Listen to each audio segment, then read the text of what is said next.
Hey guys, Patrick Freeman here in Chongqing, China. Today is May 25th. This video is going to be completely different than anything I've uploaded, and I'm giving you a fair warning. Why is it a fair warning?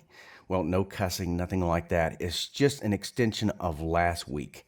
I was at Ben's Bar, had some great beer, great barbecue, and a great conversation with an entrepreneur who's been wildly successful here in Chongqing, China. That interview that we had was actually about 50 minutes long, and there was a lot of great information, lots of pearls of wisdom that Ben shared with me that I thought you would find very interesting. And again, it's based on his experience here in China, how he learned the language in a year, how he started up his business here in Chongqing, and how he became wildly successful on DouYin, which is China's version of TikTok. So if you're a podcast type person, this would be a great video just to listen to while you're multitasking, all right? Just wanted to give you a heads up. So no fancy B-roll or cool shots of some mountains or Chinese architecture, just a flat out interview, but chock full of pearls of wisdom. That's it. Thanks again, guys, for all your support, and we'll see you in the next video. Enjoy. I'll have to bleep that one out.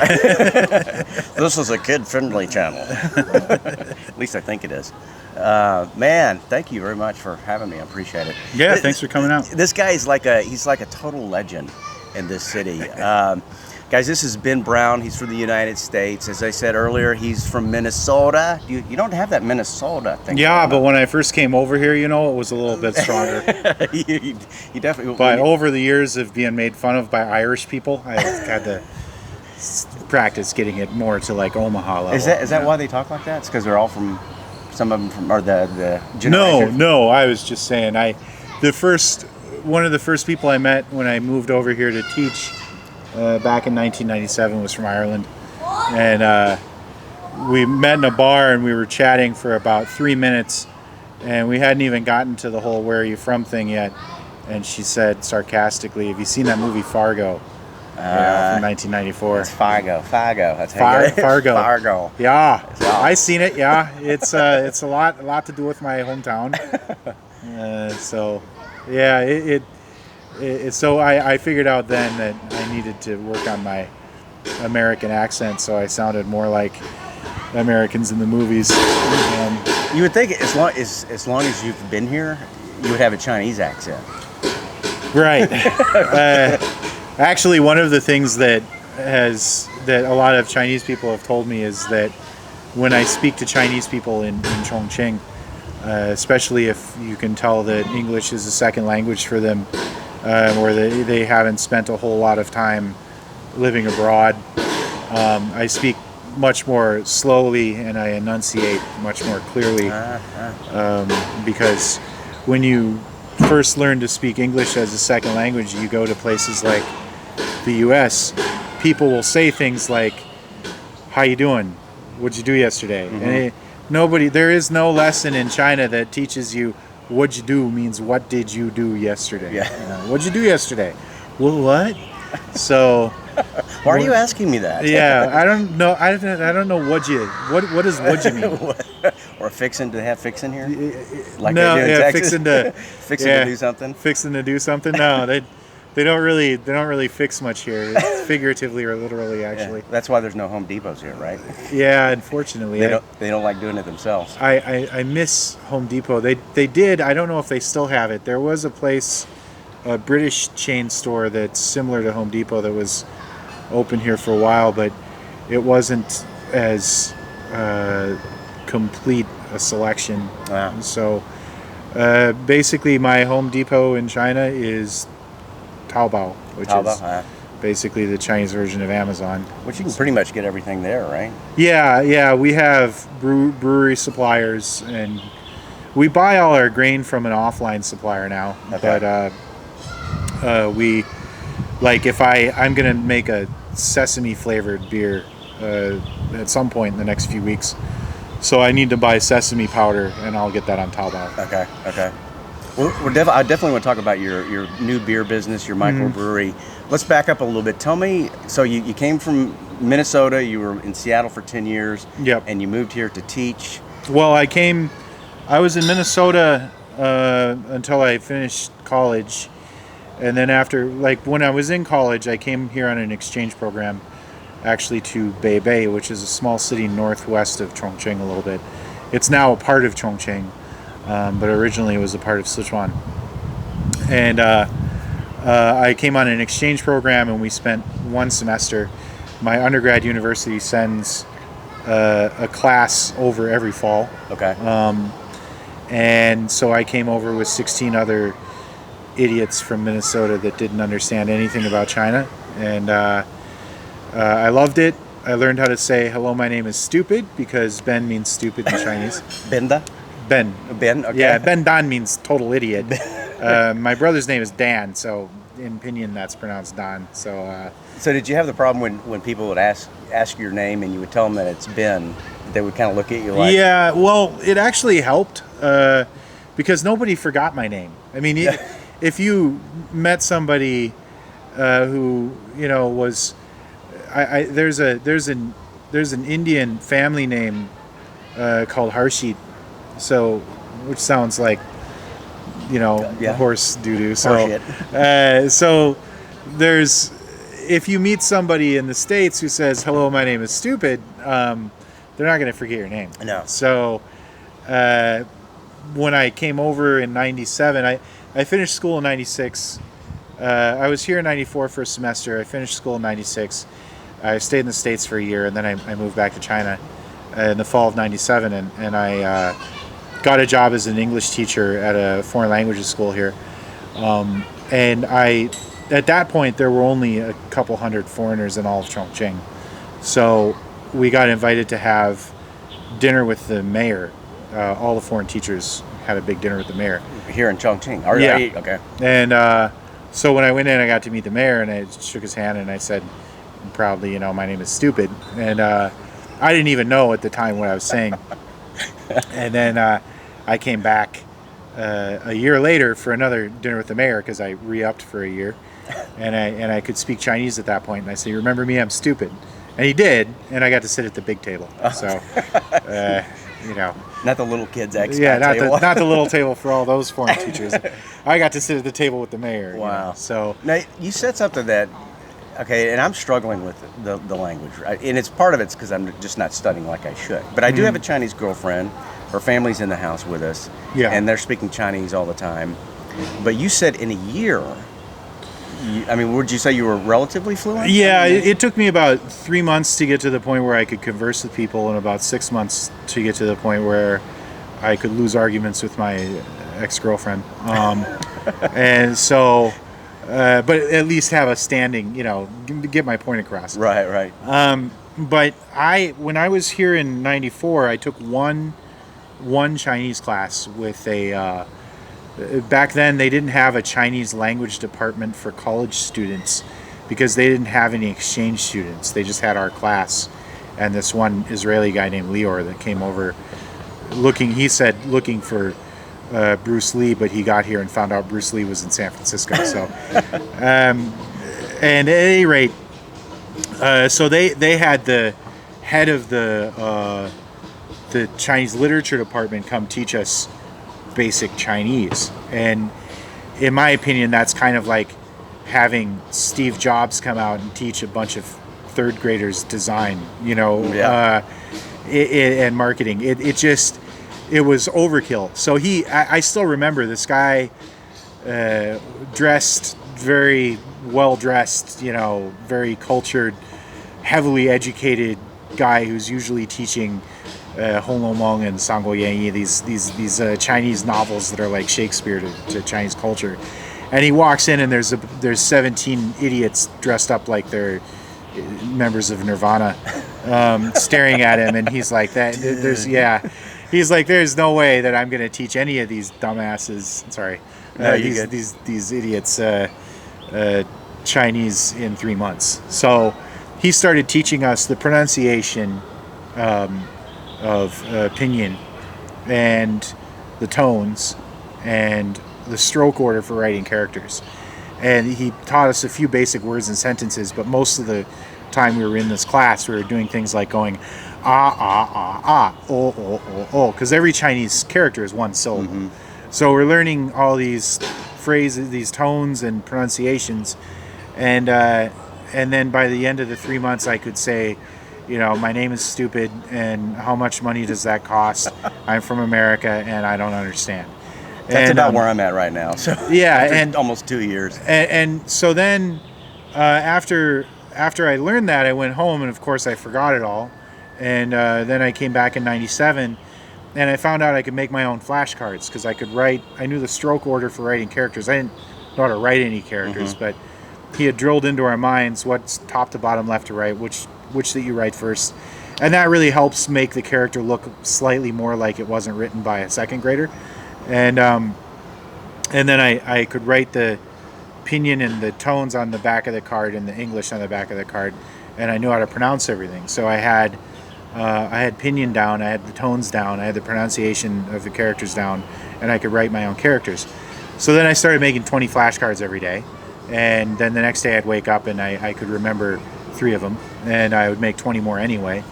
And I got to a point where I had about 150 in a stack, and I'm adding 20 new ones every day, and taking out 20 every day. And I was studying characters for about 4 to 5 hours a day, every day. That makes sense. That makes sense. And then in the evenings, most evenings, I was going out with my friends from Chongqing who mostly couldn't speak English, and I'd get drunk and try to understand them. Eat hot pot and try to understand what they were saying. And people have told me that it's got to be easier now to learn Chinese than it was then, because now you have all this translation software. If you want to know how to say something, you can just punch it in. You can even take a picture of a character, and there's apps that'll show you what they are. But in my opinion, that makes it more difficult, because back in the day, I was walking around with this little red book that looked like, I don't know, it looked like a brick, and it was a long oblong thing, and the front half of it was Chinese to English, the back half of it was English to Chinese dictionary. And if I wanted to say something to somebody and I didn't know the characters, I had to flip through this book, and people would have to wait 5 minutes for me to say a basic sentence, Wow. So I had very patient friends, which was a blessing. And then I just, you go out, if you learn to read the characters at least, and then you go out every night and try to speak to people that can't help you. Challenge yourself. Yeah. The first time, I can remember very clearly 2 things. One was the first time I would be able to recall a character in my head that I had studied maybe for a week already, and use it without having to look in the dictionary to find it. Usually was a sign that I wasn't going to forget the character anymore. Okay. And then the other thing that I recall was, for at least the first 3 months, I would go home exhausted, even if I hadn't been out drinking until midnight or whatever. They would have these marathon hot pot sessions, and the exhaustion was because you were using the second language part of your brain to the point of it overheating. Just exhausted because you're concentrating all the time, even while you're drinking and socializing. And then if I wanted to go talk to anybody or do anything, I had to speak Chinese. There were no learning aids. There was no assistance in the form of a cell phone or anything else. So I think that's been like my downfall. Is there's so many resources available that you depend on that resource, you go to it, and you might remember a couple of words here and there, but you depend on it so much, or at least I have, that I don't feel like my learning. I think my listening is better, obviously, but actually being able to speak it grammatically correct and all that stuff has been, the resources have been my downfall. But I think I'm a great case for, you can still come to China, even if you don't know the language, as long as you know how to use these different resources and you have a contact to go to, you could probably. Oh yeah. You could do very well for yourself. Yeah, and there's also like. There's a friend of mine named Ellis. His Chinese name is Li He Suai, and he's I don't know if you've heard of him. He's an internet celebrity in Chongqing. Okay. And he's been on TV shows and in some movies. And he I met him in 2013, and he had just started studying for maybe 6 months or something. And he learned to speak Chinese as quickly as I did, at least. And he did it the same way I did. Just studied every day religiously, spoke to people as much as possible. I think he might even have more of a knack for languages. I've been studying German off and on for 20 years, and I can barely speak to anybody. He's an example. He's proof that it's possible, but it takes now more than before a willingness to really spend 3 or 4 hours a day, and then spend a lot of time immersing yourself intentionally in situations where there is nobody that can really help you. You're forced to figure it out. Or if there are people that can help you, they've agreed to not help you. Okay. So, for example, I know even fewer cases of people that have a girlfriend and they agree to speak Chinese, because when you're in a relationship with somebody, waiting patiently for the other person to get a message across that you could convey in a few seconds is not. My wife and I, we try to practice English, and it doesn't work. See, with my girlfriend, it's her English actually is excelled, because she will, make a concerted effort to speak English to me and force me to speak English back to her. But it's actually been good, because, especially when it comes to arguments. Yeah, it's hard to, you can put a bunch of exclamation points there, but it just still doesn't get the point across like when you actually know the language. So it's saved us, I think, our relationship so far. But we get along well. It's actually, you were talking about this guy that's a big internet sensation here. It's a good transition to tell me about kind of how you started. Is it Yoku or who? No, DouYin. DouYin, which is kind of the TikTok version in China, right? It's the company that owns TikTok, or it's a subsidiary of the company that owns TikTok. It's all one company. So you started this how long ago? About over 2 years ago now. My wife.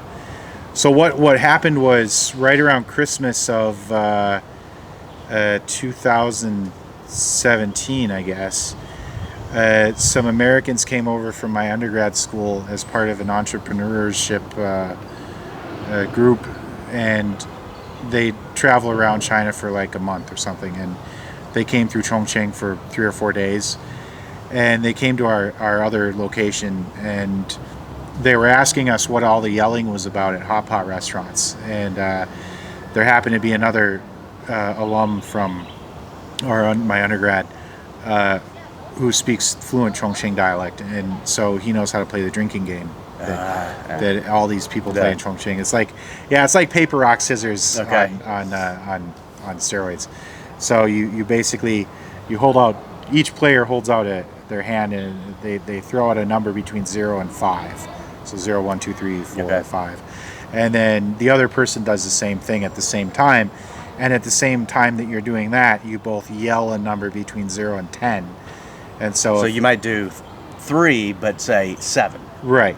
And so if you throw out 3 and I throw out 4 and you say 7 and I say 8, 3 plus 4 is 7. So you win, and I have the higher drink. number wins or lower. No, the number that's right. Okay. 3 plus 4, 3 fingers plus 4 fingers is 7. You said 7, I said 8.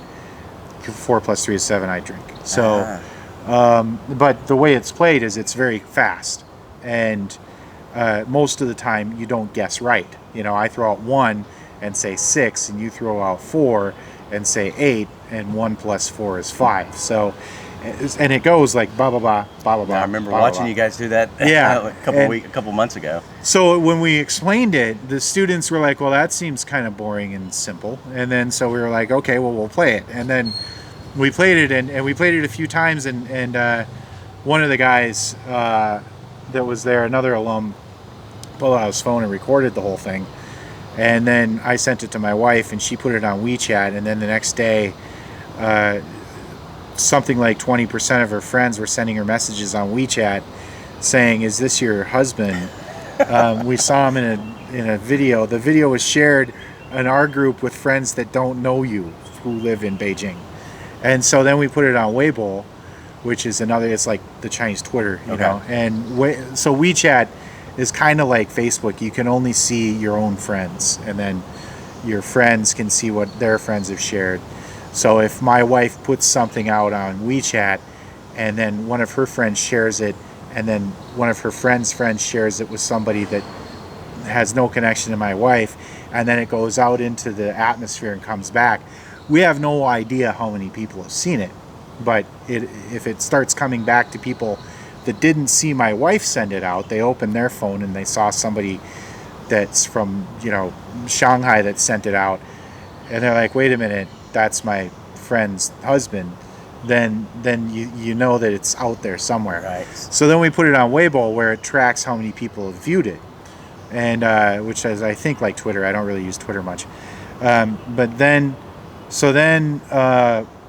we put it on that, and it within a couple of days it got 1 million views. Dang. And so Now, then do you have followers on there? now Is it we, like a we following thing yeah, too? we only have about 20,000 followers on That's Weibo. still good. That's still good. But then we put that. So then we had a guy come out and do a short interview of me, and then he put the short interview into the drinking game video with a little explanation of who we all were and everything. And then he put that back on Weibo on an account that has 2 million followers. Wow. And then it got viewed by something like 9 million people. And our own Weibo account didn't grow very much because we didn't understand at the time that we could have asked him to put an @ symbol and then @ our account. Okay, And then we okay. may have gotten more people. Okay. But right around that time, DouYin started becoming a bigger deal, and my wife said, "Oh, you should do this." So she put us on that, and I still remember the first video we did that got more than a few thousand likes and grew us by a few thousand followers was I went to a grilled wing place. You know, they put the middle section, what they're called flats in the States, chicken Okay. wing flats, Yeah. buffalo wings, Mm-hmm. and they grill them for you, and they made this version called the ghost spice. You know, as these ghost peppers, and They're make really super. super hot. Yeah. And I love those. So I ordered one of those, and my wife filmed me eating it, and I was being sarcastic, and I was saying, "Ooh, so spicy" in Chinese, and nobody caught the sarcasm. They thought I was really suffering, but it got seen by something like 30,000 people, and it got 5,000 likes, and then we grew by 3,000 followers. And then after we had a few thousand followers and we started putting out more videos of me speaking in Chongqing dialect and things like that, then it started ballooning. And then we did one where I said I come from a town of 3,000 people in Minnesota, and Chongqing has 30 million people, and people always ask me if I'm uncomfortable here because of that, and I say no, because in Chinese my hometown has 3,000 people, which is 3,000 people, and in Chongqing has 3,000 people, which is in Chinese they have a character that means 10,000, so the word for 30,000 is actually 3,000 10,000s, which is mind twisting for Americans. Right. But in Chinese, it's Sanqian or Sanqian. It's one extra character. So my joke was like, These little play on you know, words. I was like, well, my hometown and Chongqing aren't that different because Chongqing's population is only one extra character. It's just one, right? It's actually 3,000 10,000s, but whatever. So Not only do you know the dialect and the language, but you know the humor, which is completely different from the Western world. yeah, and so that grew us by more followers. And then in Halloween of 2018, we put out a video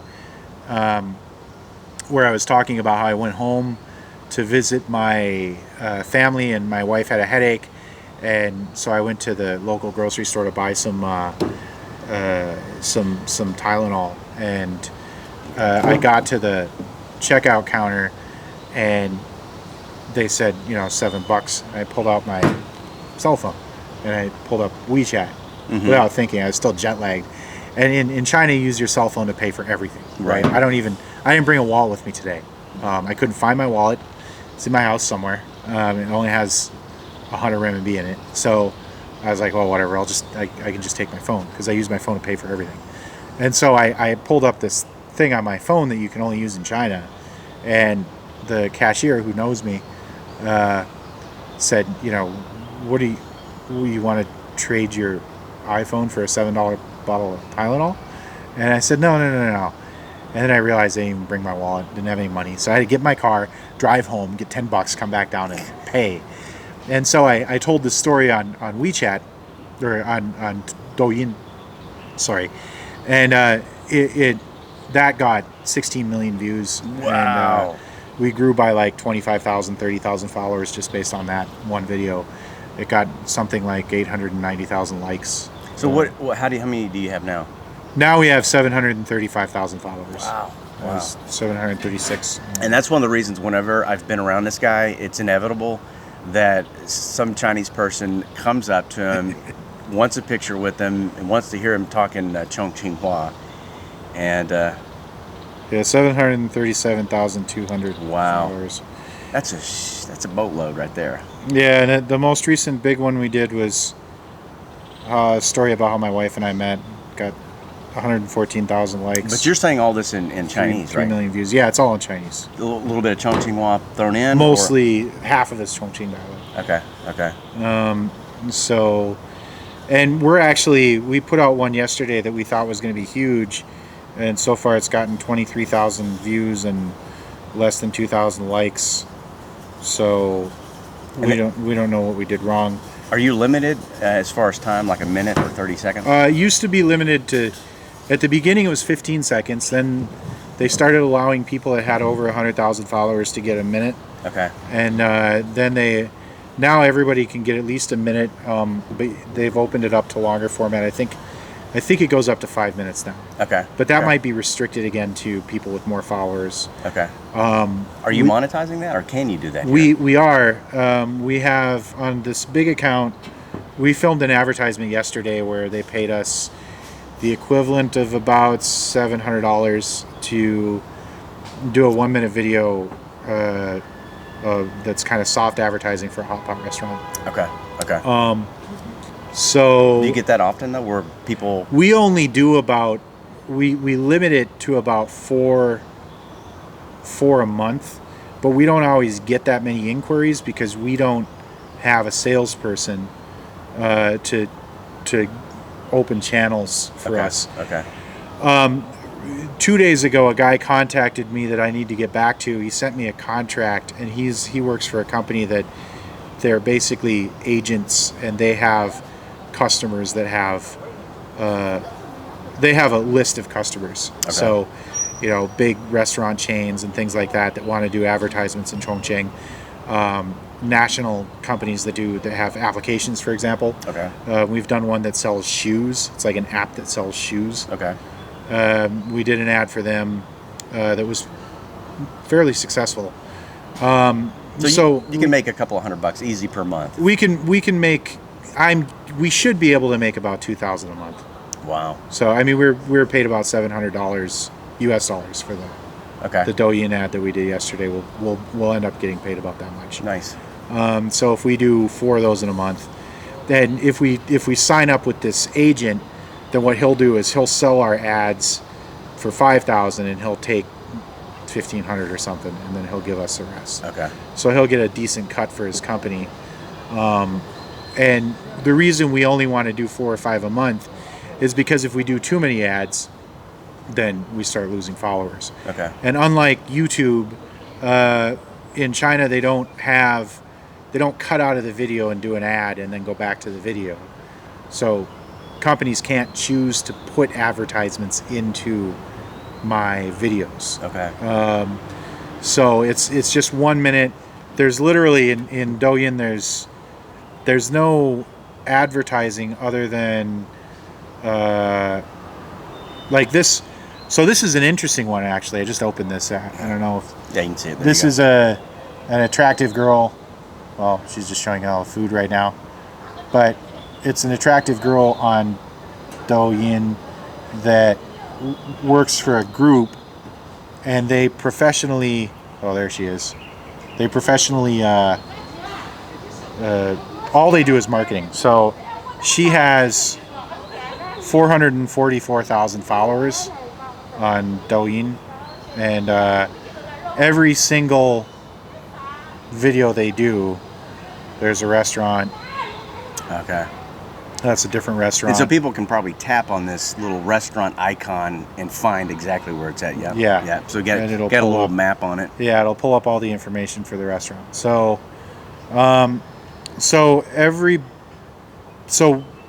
the difference between her account and my account is my account has more followers, almost twice as many, but I can't do as much advertising because her account and mine's not as beneficial because her account, probably 95% of her followers are from Chongqing. Okay. And so if she puts out a video promoting a restaurant and sells the video for 5,000 or 6,000 RMB, she is reaching potentially 400,000 people. Not everybody that follows her is going to click on her app every day, but she's going to reach at least 30 or 40,000 people that are hardcore followers, Okay. that'll click on her app every day, see what she's advertising, and at some point in the next week or two, they'll go to at least one or two of the restaurants that she's promoted. So, so if you're paying her 5,000 RMB to do an advertisement for a hot pot restaurant, you're probably going to get, you're going to reach maybe 30 or 40,000 people or more, and then maybe 10% of those people are going to come to your restaurant. So you might get 2,000 people out of a video that you pay 6,000 RMB for, and 2,000 people eating at a hot pot restaurant, that can be 20, 30,000 RMB. So there are restaurants that literally have her come out once a month, and they have another person that has 300,000 followers come out the next month, you know, or some restaurants will do it twice a year, 3 times a year, where they contact the group that is in charge of her, that's contracted her, and they've got 7, 8, 9, 10 people that all do restaurant ads, and they pay that group 20,000 RMB, and they have 4 people come out and they reach 1 million, you know, 1 million potential people on that app. She's, I mean, just conservatively, she's probably making minimum 30,000 RMB per month. Yeah, I think they probably pay her somewhere between 1 to 2,000 RMB, probably 1,500 to 2,000 RMB per ad, and she might do one a day for all I know. Oh wow! Or 6 days a week or something, or they may even go to 3 restaurants in one afternoon. You know, start at one at 4 p.m. or 5 p.m. and then film, and then go to another one at 6:30, and then go to another one at 7. Okay. And then over the course of 2.5 days, she's filmed all these videos, and then she's got 4 days a week left to go out and do whatever else she wants to do. So they make a lot more money than we do. If we put out all ads all the time, we'll lose followers very quickly. Plus, 95% of her followers are most likely from Chongqing, because they're only marketing food from Chongqing, restaurants from Chongqing. We don't specifically market food, so we have 11% of our followers are from Chongqing. So even though we've got 737,000 followers, it's not nearly as valuable to a business here as her account is. But if an app that's nationwide contacts us, we're way more valuable than she is, because we're reaching 11% of our followers are from Guangzhou or Guangdong. 11% are from Sichuan province, and 11% are from Chongqing, and then the rest of it's from all over the country. So we're actually learning as we go. Like, we're trying to continue growing followers. If we can get over 1 million on this, then we're gonna, somewhere between now and then, we're thinking about hiring our own camera crew, a camera person, somebody to at least one person to write material for us, and a salesperson. And then we'll have that crew that does videos for us maybe 3 days a week, and 1 or 2 of those days, maybe 4 days a week, 2 days a week, we do videos for a new account that we're opening that just focuses on our bars, that just promotes the 2 shops that we have currently. And we're going to try and build that from zero and get it up to, if we can get up to 50,000 followers, I'll be ecstatic, because we're going to target it where it's going to be 50,000, 95% of the people are from, you know, are from Chongqing, and hopefully enjoy craft beer and Western food. And because we really only need about 3,000 or 4,000 people a month to go to each shop, to be doing very, very good business. And so if we got 3,000 or 4,000 people from just that app that are coming to our shop once a month, and then I'm guessing about 50,000 followers is going to result in 10% of them coming to the shop once a month, hopefully. Okay. So you've got Ben's Bar, which that says Ben's Bar, right? Yep. Okay. And then you've got one over in Testbed in Erling, which is the central district of the Yuzhong district in the center of the city. So Chongqing is basically 4 areas, the metropolitan area. There's the north end, which we're in now, and then there's the central district, which is basically a large peninsula, and then there's the south end, because there's 2 major rivers, the Yangtze River. I'll do a picture for him. Jialing River, that come together. And so the central area, we have a bar that was the original location, and we opened that in the middle of a new tourist place, and the tourist place has been fairly successful, so the bar has been successful, and we were using this big account about twice a month. We were doing ads promoting our food and beer there, and since there were so many tourists coming to Chongqing, and if they were followers of ours, one of the advantages we had over a lot of other people was that they knew they could come to Chongqing on vacation, go to my bar, and I most likely will be there, and then they can get a picture with me. So if you want to go meet somebody that you're following on social media in the States or anywhere else, and you know they're in Chicago, you can't just go to Chicago and find them. Yeah. But they know I'm in the bar a lot of the time, so they can come. If I'm not at that bar, I'm at this bar, so they can go to one or the other. They can if they're what's the word? Adventurous? No. If they my English is getting worse. See, you're becoming more Chinese. Yeah, if they really put a lot of effort into it, a little bit of effort into it, really, they can find my WeChat and my phone number. And get a hold of me and say, where are you gonna be? So we can do things like that, and then I can make sure I'm at whatever store they want to be at. They can come in and get their picture taken with me and buy some beer or whatever. So that's been really well. But now that we've had this whole virusy thing going on, I was going to ask you about that. How's it impacted you guys? It's well, I mean, tourism is way down. We've had more local people come out to the tourist spots because they didn't want to go when it was full of tourism. You know, I mean, if you live in DC, you might go to the Lincoln Memorial in the middle of December when it's quiet and there's nobody there. But I would assume most people that live in DC aren't going to go there in May or June, because it'll be both busy and not excruciatingly hot. And so why would I go there and hang out with 2,500 people from, West Virginia, Iowa, California, wherever? And it's the same here. People don't go to, Chongqing, Hongyadong, Cichikou, and Ertong, where Testbed, where our bar is. The locals don't go there. I go there twice a year. I go to Cichikou twice a year. I would avoid Testbed if I didn't have a bar there. Right. But tourism, it's full of tourists, and now it's empty, and all these locals are going back. But that doesn't make up for it. And then right about that time, I got invited to give a talk for the British Chamber of Commerce on how to open back up after this is all over. This was maybe a month ago. And so it was actually the Scottish Chamber of Commerce, the Scotland Chamber of Commerce. So we gave a talk to them, and the guy sitting next to me was a Chinese guy who had spent 15 years in the UK. And he explained to me that my account, our DouYin account, is great for marketing for apps that are nationwide, things that are nationwide.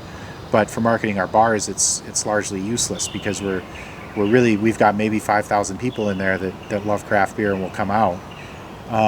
But if we're trying to market to those people on an app that potentially reaches 740,000, then it's not going to be that successful. And those 5,000 followers aren't necessarily going to log on to my page every single day and see what's going on at the bar. Right. So we're going to build a new account that focuses on those two. If this could start making enough money, this big account, I keep pointing at my phone, which isn't showing up in the video, but if our big account makes enough money to generate enough advertising revenue that it makes sense to have a professional crew, then we're also starting to reach out to other local Chinese and foreign people in Chongqing that have followers, 100,000 or more followers on DouYin, Okay. to form a group that's going to make another account that we all film skits in together, which will help us grow followers. And they've all got their own plans for what they want to do. But like yesterday, we came to an agreement with this hot pot restaurant where my wife and I did a video, and then my American friend who also speaks Chinese, he and his wife did a video, and I'm in their video and they're in my video, and they charged a fee. They only have 120,000 followers, so they charged a much lower fee, but being in a video with us helps up their followers, and having somebody that speaks Chinese to act in a video with me helps us expand the range of what we're doing. People who are watching it, yeah. And so that's our goal.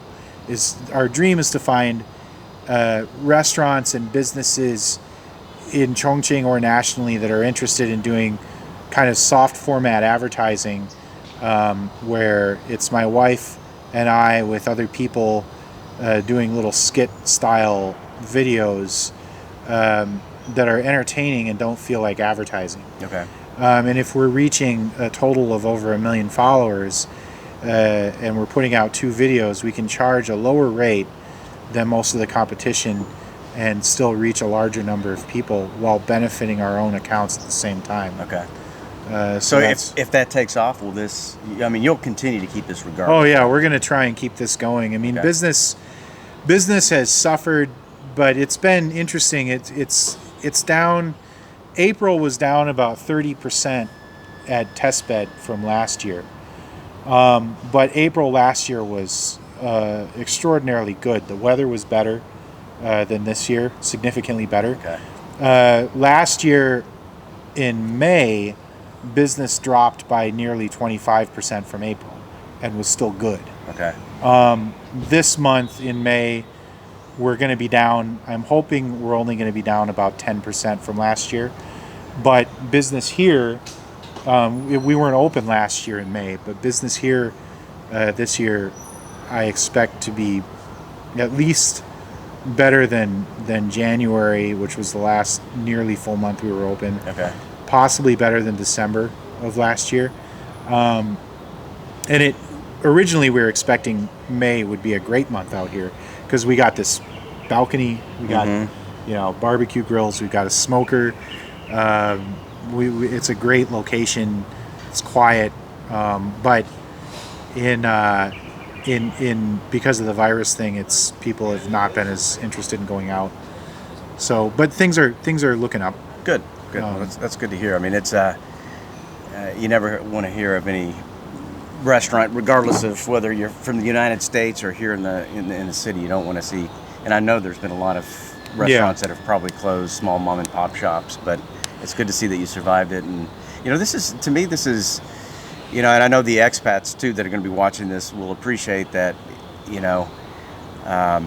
It's good to have a place where you can connect back to other expats who speak English and enjoy American beer or American style beer or microbrew or like what you're doing today, the barbecue. It's nice to have that disconnect because especially when you first get here, you get the as we say in Texas, you get that hankering for barbecue or something American, and in Chongqing, it's kind of hard to find it unless you really know where to look. So good that you're still here and can offer the services to the and one of the things I've noticed is that the DouYin business kind of goes in waves and it's slowly getting better, and the bar business goes in waves as well. So as a side note, the women in Chongqing are very beautiful. Yes, so, they are. Yes, I'd show you a picture, but her boyfriend will probably walk up and get extremely mad at me. But go ahead. So the way I'm looking at it right now is when we first opened the business, we were trying to live off of the income from the bars, and it wasn't working out very well because it's a growing business, and it would be better if we could put all the profits from the business back into the business until we get to a point where we've got we've got really good income at both places, and it's stable. You know, if we've got a few thousand people that are regulars, and every single night with minimal advertising or marketing, we're putting 30 people into the chairs and they're spending 100 RMB a person, then we're in very good shape. Okay. But now the social media is starting to make money. And so while the social media is starting to make money, we're able to take less money from the business to live off of. And then that allows us to grow the business larger. And then once this business gets more stable, we'll be able to use some of the profits from that, hopefully, to put back into the social media to grow it further. And then we can use the social media to market the business, and the business helps play off each other. Yeah, the business helps enhance the income from the social media. Okay. Like, hello. Patrick. Oh, Yes. nice to meet you. Two Yes, Patricks. nice to meet you. This is Patrick. This is Patrick. Hey, Hello. Patrick. What's your name? Patrick. Patrick's. You too? Me too. We Chinese Patrick is we got studying, a Chinese- journalism. No. Media. It's just English. Oh. Literature. Okay. English language and literature. Nice. Okay. And so he's coming to university. Brave man. interview me for something else. So. Oh, he is? Yeah, Okay. a little I later. just follow Okay. the GPS and Okay. it's quite convenient. You're not in a rush today, right? You got some time? Yes. I don't Okay. in a rush. I'm Okay. not in a rush. Great, because I gotta. So I'll take a seat. Okay, yeah, I gotta finish this interview. We're doing an interview right now. Okay. And then we're gonna do a couple of DouYin videos, I think. Oh, TikTok. Yeah, and then after that, we can do our interview. Okay. And then just a free chat. the barbecue's gonna start some point. Let's do this. I want to talk a little bit about the microbrewery. Okay, yeah. How it's been received here, because I mean, in the United States, microbreweries are huge, especially on the West Coast in Seattle and Yeah. Oregon, and there's places throughout the U.S. that it's spreading. But beer is not. I mean, they drink beer here, but they don't. They all have that one Chongqing beer or something very simple. How have the Chinese received the beer here, the microbrew that you do, and how's the business going in that area? So the brewing has been an adventure. I mean, I started making beer in Chongqing basically because I moved from China back to the States in 2001, and then I was in Seattle for 10 years and I got spoiled on really good craft beer. And then I came back here in 2012 and there was literally no craft beer in Chongqing. Right. And so, Neither in Chengdu. yeah, there was a little in Chengdu. A little in Chengdu. But there was no craft beer in Chongqing. And then so I started learning how to make beer myself at home. And I met a guy, I was in Chengdu actually working at the time, and I met a guy who was from California and has like a, I don't know, he's a couple of credits short of a PhD in biochemistry or something. He's highly educated and understands beer on a microbial level. So he taught me how to brew, and then I came back here and I worked at a German consulting company, helping to design and implement a motorcycle engine assembly line. And while I was doing that, I was brewing on the weekends, and I kept buying more and larger equipment. Let me check one thing. Keep going. Okay, we got 2 minutes. Okay, more and larger equipment, and then I built. I started renting a space that was for brewing with the idea of opening a brew pub. Okay. But I didn't know what I was doing. The space was too small. And then thankfully, somebody else wanted to rent that space, so I switched to the place that is now the Testbed Brewery. And then when I started, they said I could brew beer in there, so I put my equipment in there and I started making beer in there. But then after about 9 months, the rules changed because the craft brew in China is a relatively new industry. Okay. And so they said the space was too small for me to make beer anymore. So we moved the brewery. By that point, I had already moved the brewery about 3 or 4 times. Okay. I've moved the brewery probably 7 times now.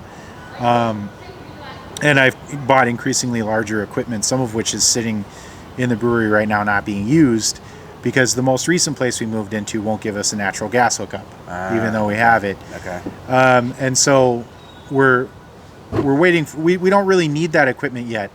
But we will soon. So if we can stabilize businesses at these 2 places, then we'll start using that. But for the most part, brewing beer in China has been getting increasingly easier because more suppliers are coming in, more people are drinking craft beer.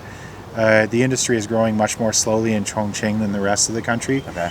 Mainly because Chongqing people, in my opinion, have their own established culture and cuisine, and it's different from the rest of the country. So Kind of quiet. yeah, they don't get into new